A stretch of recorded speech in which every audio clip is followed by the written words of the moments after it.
اشرفی stories کے دوستو السلام علیکم ورحمۃ اللہ۔ پھر دوستو آج کی ویڈیو میں ہم آپ کو بتائیں گے کہ جب اللہ تعالیٰ نے حضرت آدم اور حضرت اما حوا علیہ السلام کو زمین پر بھیجا تو حضرت آدم علیہ السلام کو کیسے پتا چلا کہ بچے پیدا کرنے کے لیے ہم بستری کرنا ضروری ہے، اور ان کو کیسے سکھایا گیا کہ حضرت اما حوا کے ساتھ ہم بستری کیسے کرنی ہے اور بچے پیدا کرنے ہیں۔ پھر دوستو اس ویڈیو کو مزید ڈسکس کرنے سے پہلے آپ لوگوں سے درخواست ہے کہ اگر آپ نے ابھی تک ہمارے چینل کو سبسکرائب نہیں کیا تو ہمارے چینل کو سبسکرائب کر دیں اور بیل آئیکن کو بھی پریس کر دیں تاکہ آپ کو اس طرح کی اسلامی اور معلوماتی ویڈیو بر وقت مل سکیں۔ تو پھر دوستو بخاری جلد اول میں ایک حدیث شریف ہے کہ جس میں حضور صلی اللہ علیہ وآلہ وسلم نے فرمایا کہ اللہ تبارک و تعالی نے جب حضرت جبرائیل علیہ السلام کو حکم فرمایا کہ جاؤ حضرت آدم علیہ السلام کے پاس اور انہیں حضرت اما حوا علیہ السلام کے ساتھ جماع کرنے کا حکم دو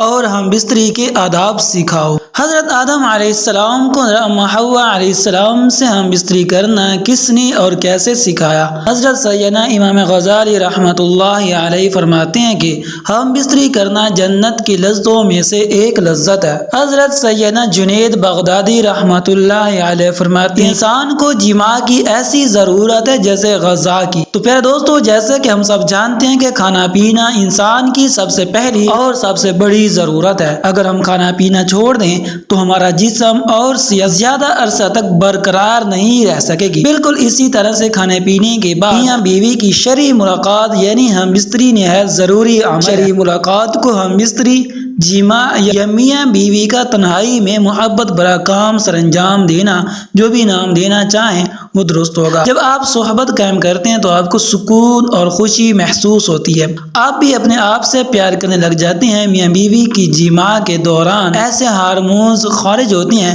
جو میاں بیوی کی خوشی کا باعث بنتے ہیں۔ تو پھر دوستو جب میاں بیوی خوش ہوتے ہیں تو اعتماد میں اضافہ ہوتا ہے اور محبت میں بھی اضافہ ہوتا ہے۔ اللہ رب العزت نے حضرت آدم علیہ السلام کے بعد حضرت اما حوا علیہ السلام کو پیدا فرمایا اور یوں نسل انسانی کی تخلیق ہوئی، جس کی ابتدا اللہ تبارک و تعالی نے حضرت آدم علیہ السلام کو مٹی سے پیدا فرمانے سے ہوئی۔ حضرت آدم علیہ السلام کو اللہ رب العالمین نے جنت کے اندر تخلیق فرمایا اور حضرت آدم علیہ السلام جنت کے اندر اکیلے بشر تھے، یعنی انسان تھے، اور ان کی جنس سے کوئی بھی بشر وہاں موجود نہیں تھا جس کے ذریعے حضرت آدم علیہ السلام انسیت حاصل کرتے۔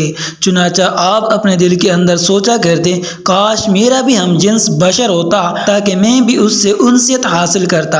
اللہ رب العزت خوب جانتے تھے جو کہ حضرت آدم علیہ السلام کے دل کے اندر چل رہا تھا۔ جب حضرت آدم علیہ السلام سو رہے تھے، حضرت اما حوا علیہ السلام کو بائیں پسلی سے پیدا فرمایا تاکہ آپ حضرت حوا علیہ السلام سے انسیت حاصل کر سکیں۔ جب حضرت آدم علیہ السلام نیند سے بیدار ہوئے تو آپ نے حضرت اما حوا علیہ السلام کو اپنے سامنے دیکھا تو آپ سے سوال کیا تم کون ہو؟ حضرت حوا علیہ السلام نے جواب دیا کہ میں عورت ہوں۔ پھر حضرت آدم علیہ السلام نے پوچھا اللہ تبارک و تعالی نے تجھے کیوں پیدا فرمایا؟ تو حضرت اما حوا علیہ السلام نے جواب دیا اللہ رب العالمین نے مجھے آپ کی تسکین کے لیے پیدا فرمایا ہے تاکہ آپ میرے قرب سے سکون حاصل کر سکیں۔ یہی وجہ ہے کہ حدیث پاک میں حضور اقدس صلی اللہ علیہ وآلہ وسلم نے کنوارے لڑکے اور کنواری لڑکی کو مسکین قرار دیا کیونکہ دونوں کا کوئی مؤنث نہیں ہوتا، لہذا جوان اولاد کی جلدی شادی کر دینی چاہیے تاکہ وہ میاں بیوی ایک دوسرے کے قرب سے سکون پا سکیں۔ بعض روایات کے اندر آیا ہے کہ حضرت آدم اور حضرت اما حوا علیہ السلام جنت کے اندر خوشی خوشی رہتے تھے اور وہاں پرعیش زندگی گزار رہے تھے، لیکن یہ بات یاد رکھیں کہ اللہ رب العالمین نے جنت میں حضرت حوا علیہ السلام کی تخلیق سے پہلے ہی حضرت آدم علیہ السلام کو ایک درخت کے قریب جانے اور اس کے پھل کھانے سے منع فرمایا تھا۔ جبکہ بعض روایات کے اندر اس واقعے کو اس طرح سے ذکر کیا گیا ہے کہ حضرت آدم علیہ السلام جب جنت کے اندر رہتے تھے تو ان کا کوئی غم خوار نہیں تھا کیونکہ آپ اکیلے انسان تھے، چنانچہ آپ کے دل کے اندر یہ چاہت تھی کہ کاش میری جنس سے کوئی اور بھی ہوتا جس سے میں تسکین حاصل کر سکتا۔ اللہ تبارک و تعالی نے حضرت آدم علیہ السلام پر نیند کا غلبہ فرمایا۔ یہ بات یاد رکھیں کہ یہ پہلی نیند تھی جو کہ بنی آدم پر طاری ہوئی تھی، چنانچہ اس نیند کے اندر اللہ تبارک و تعالی نے حضرت حوا علیہ السلام کو اور آدم علیہ السلام کی بائیں پسلی سے پیدا فرمایا۔ چنانچہ جب حضرت آدم علیہ السلام بیدار ہوئے،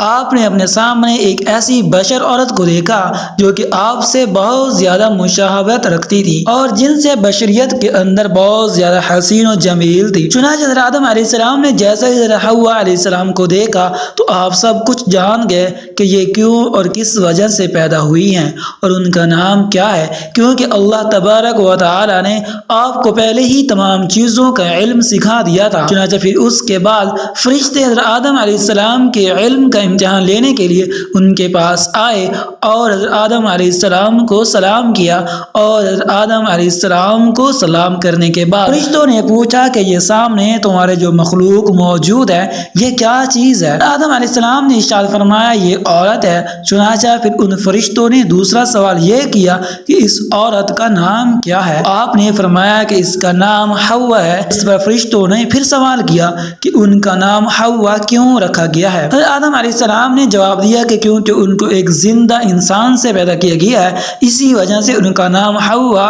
رکھا گیا ہے۔ حضرت ابراہیم نخعی رحمہ اللہ تعالی علیہ فرماتے ہیں کہ جب اللہ رب العالمین نے حضرت آدم علیہ السلام کو پیدا فرمایا تو اللہ تبارک و تعالی نے حضرت آدم علیہ السلام کی طرف ایک فرشتے کو بھیجا۔ حضرت آدم علیہ السلام کو جماع یعنی ہم بستری کا حکم دیا تو انہوں نے حضرت حوا علیہ السلام سے ہم بستری کی۔ چنانچہ جب حضرت آدم علیہ السلام جماع سے فارغ ہوئے تو حضرت حوا علیہ السلام نے کہا اے آدم یہ تو بہت اچھی چیز ہے، اس کو میرے ساتھ اور زیادہ کرو۔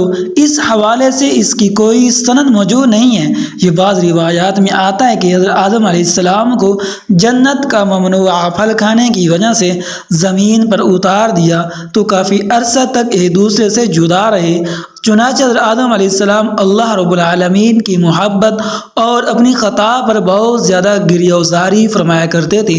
چنانچہ آپ کے رونے کی شدت کی وجہ سے ایک دن حضرت جبرائیل علیہ السلام نے اللہ تبارک و تعالی کی بارگاہ کے اندر حضرت آدم علیہ السلام کی سفارش کی، جس پر اللہ تبارک و تعالی نے حضرت آدم علیہ السلام کے دل کے اندر توبہ کرنے کا طریقہ پیدا فرمایا۔ میرے پیارے حبیب نبی کریم صلی اللہ علیہ وسلم کے وسیلے سے میری بارگاہ کے اندر توبہ کرو تو میں تمہاری توبہ کو قبول کر لوں گا۔ چنانچہ پھر اسی طریقے سے حضرت آدم علیہ السلام نے اللہ تبارک و تعالی کی بارگاہ کے اندر توبہ کی تو اللہ تبارک و تعالی نے ان کی توبہ کو قبول کرتے ہوئے حضرت جبرائیل علیہ السلام کو خوشخبری سناتے ہوئے فرمایا جاؤ آدم سے کہو تمہاری توبہ قبول ہوئی۔ پھر حضرت جبرائیل علیہ السلام حضرت آدم علیہ السلام کے پاس آئے اور ان کی توبہ کی مقبولیت کی خوشخبری ان کو سنائی، اور پھر حضرت آدم علیہ السلام کو لے کر آپ مکہ مکرمہ تشریف لائے اور وہاں کعبۃ اللہ شریف کی حضرت آدم علیہ السلام نے بنیاد رکھی